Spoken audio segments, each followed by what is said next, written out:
Hey, you. Good evening and afternoon, all you game spitters and afraid to look at an attractive person wallflowers. Amateur chefs and university dorm room ramen noodle on a hot plate masters.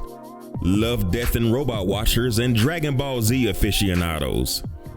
This question comes to you via a comment from David Balden, a fellow commander who asked me something that I hadn't really given much thought to.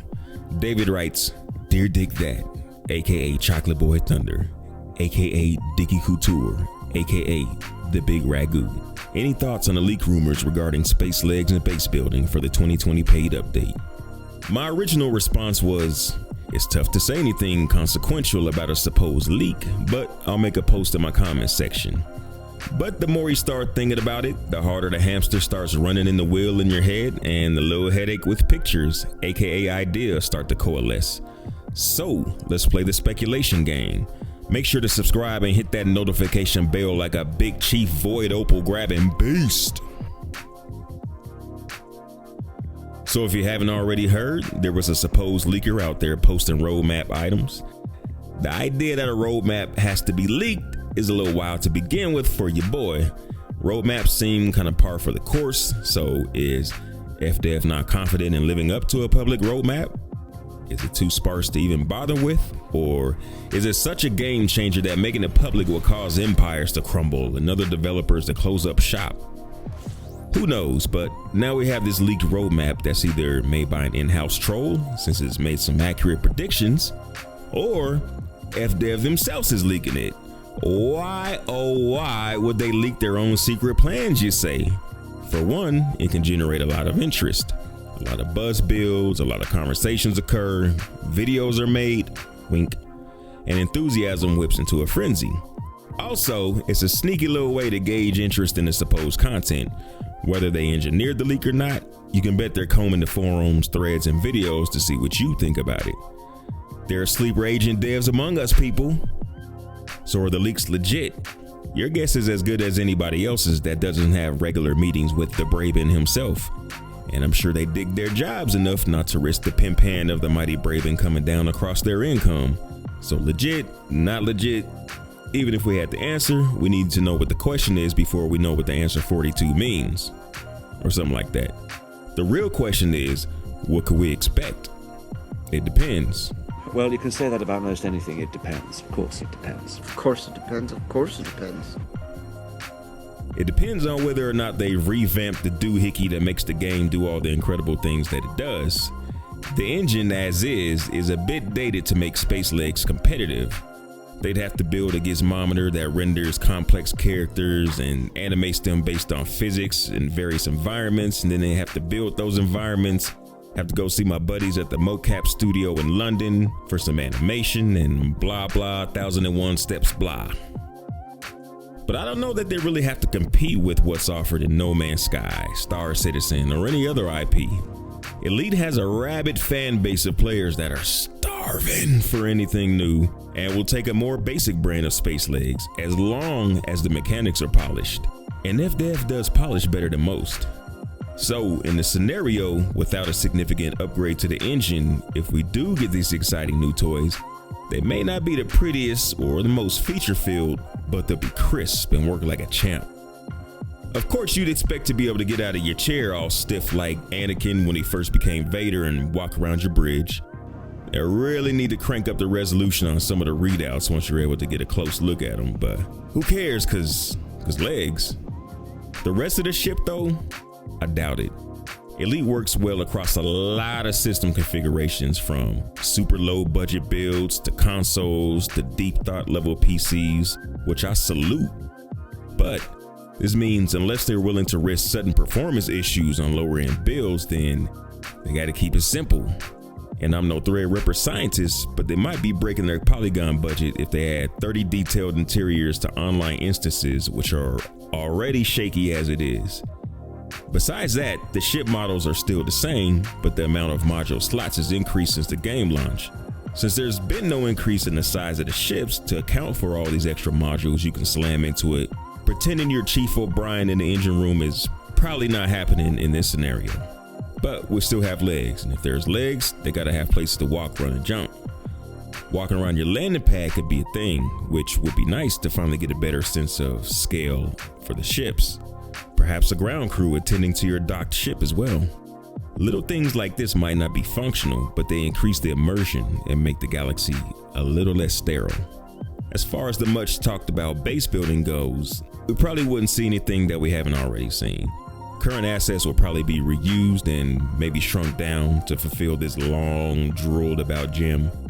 Then you'd basically have a small station, maybe of the asteroid variety, a good place for squadrons to hang out while they plot system domination. But before I go too far into this little daydream, let me pass the mic to a new up-and-comer that you may have seen me mention before. He simply goes by the name, the Pilot. Well, since a few other parts of the leak seem to be true, I'd say space legs are probably a sure thing. We know it's always been a feature that was supposed to be an elite, and Braben always intended for it to be part of the experience. And I do like the idea of getting up from my chair, wandering around my ship to do some minor repairs to the frameshift drive, or seeing who's inside an occupied escape pod. Maybe they want to join my crew. Maybe I accidentally rescued some pirates and they want to take over the ship. You know that Galnet series about the mechanic that stole the DBX ship, but claims the visions made him do it? How sweet would it have been to find that out for ourselves by finding that NPC out of his mind walking around the station? And the first commander who found him could have had their name on the Galnet article. I don't think they're going to take away the options we already have from the captain's chair.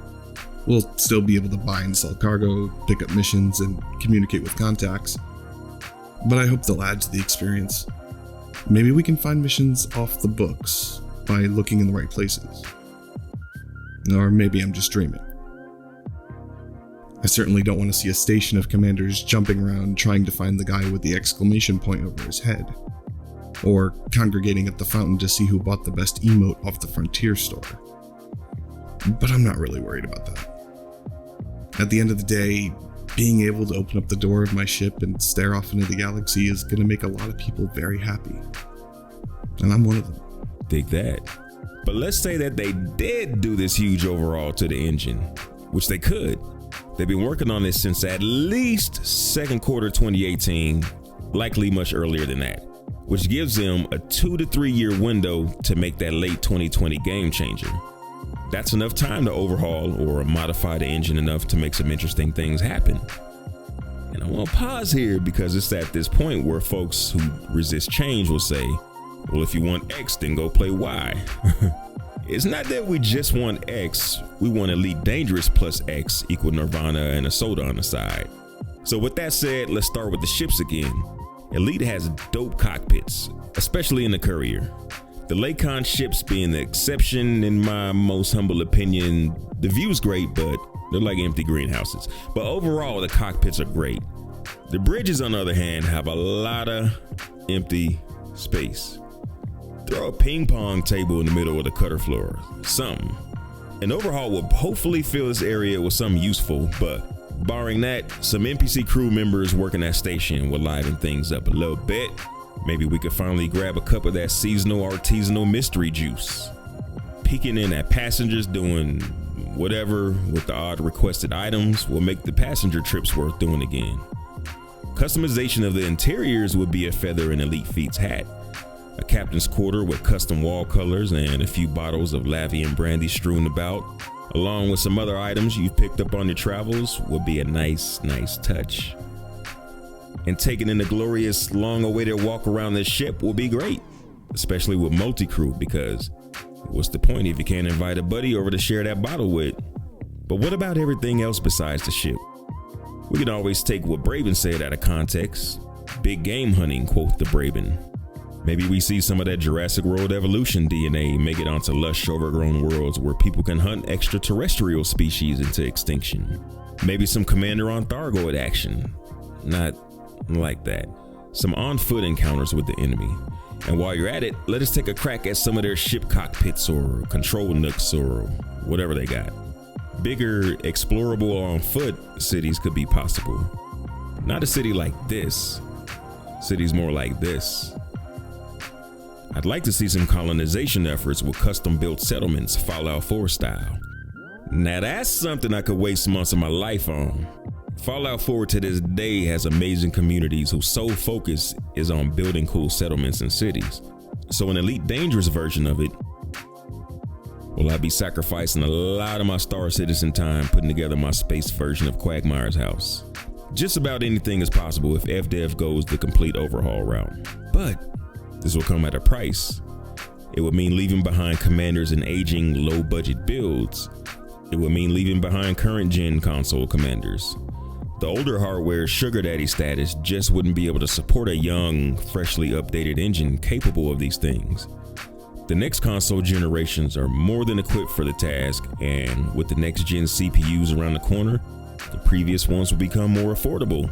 So it could become a GTA 5 situation, where the PS3 and 360 players got their last update before Rockstar decided they could only continue updating the PS4 and Xbox One versions of the game. Maybe. Late 2020 is a long ways away, and right now, maybe is all we've got. Maybe we'll see those squadron carriers we thought were coming first quarter of this year. Maybe Raxla will turn out to be real. I doubt it. Maybe the lifetime subscribers will finally have something that they can look at and say, now that makes it all worthwhile. Maybe. But you know something? If you ain't up on it, real recognize real, and these pilots looking real familiar. Big 7-Up salute and thanks to Commander Blackout, to Diedrichs, to the Mother, to Bussa Boy, and to Anthony Jackson. Big 7-Up salute and thanks to all these fine patrons of the DigThat Arts and members of the DigThat fam. Come holla at us in Discord. My name is DigThat and that's my time. Fly dirty, Commanders.